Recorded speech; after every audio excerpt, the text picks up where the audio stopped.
For a very long time, he has held the title of Husband Material 1 of Lagos, stroke Africa.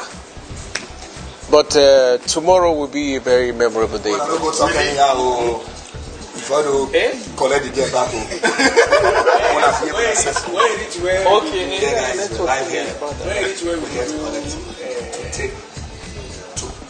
Okay.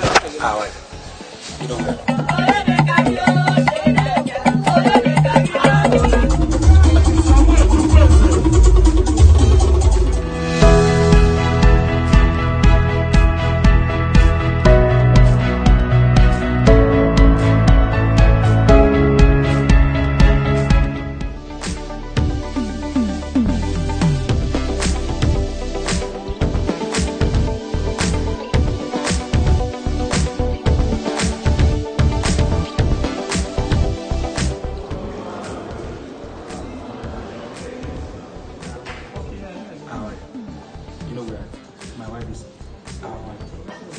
For a very long time, he has held the title of Husband Material 1 of Lagos, stroke Africa.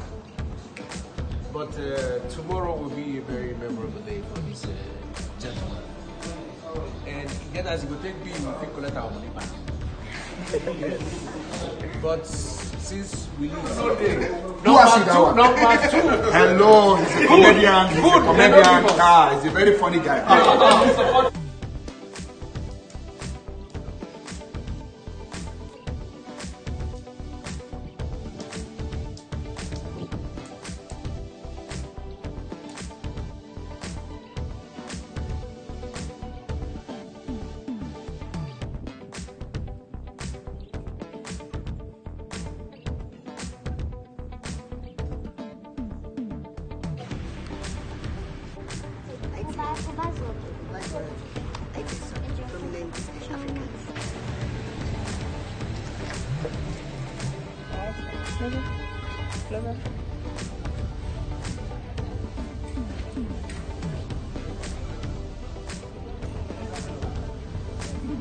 There's no step on this thing. I just saw it.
Something at the hotel. Yeah, look, you put your hand on the I need this thing. You get. Yeah, you get. Snatch something from somebody. You get. Right. 1, 2, go. It's okay, I like that one. No, it's actually okay. But then what about the rest of the video? It's like then so. You get It's so.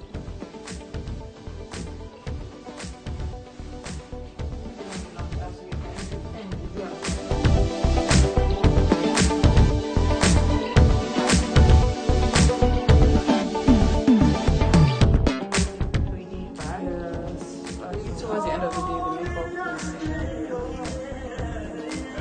What I do? Change. And I was just proud. By the time we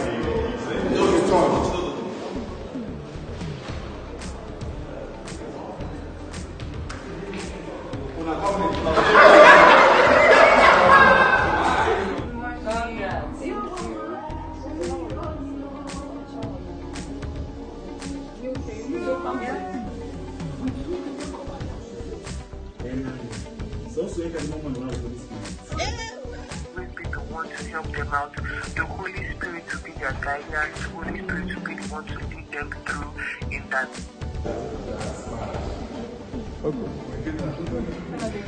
Bye. Oh my God.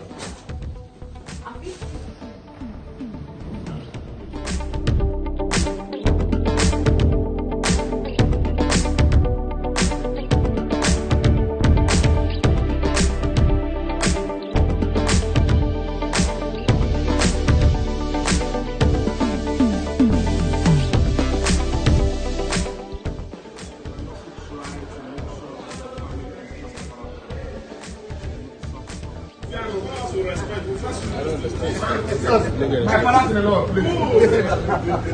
My senior brother married. Please, so. My senior. This guy was 1 year. Last year. Last senior colleague. Okay, we are using the step. Let's do this on the step.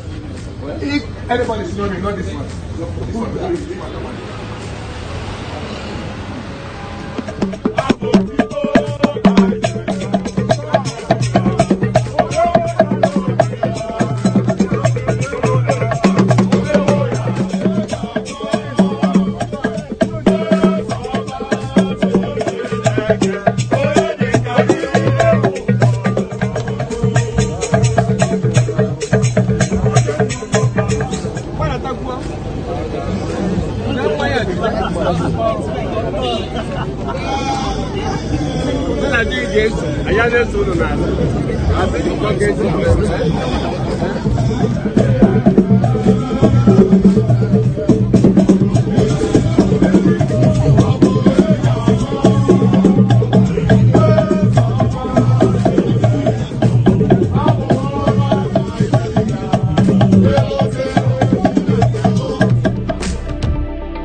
Many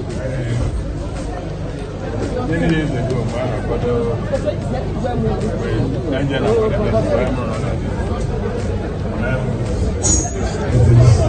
our pleasure having this prayer. God will be. Oh, so them the work and I'm a near to cheap, but I'm not saying here. Oh,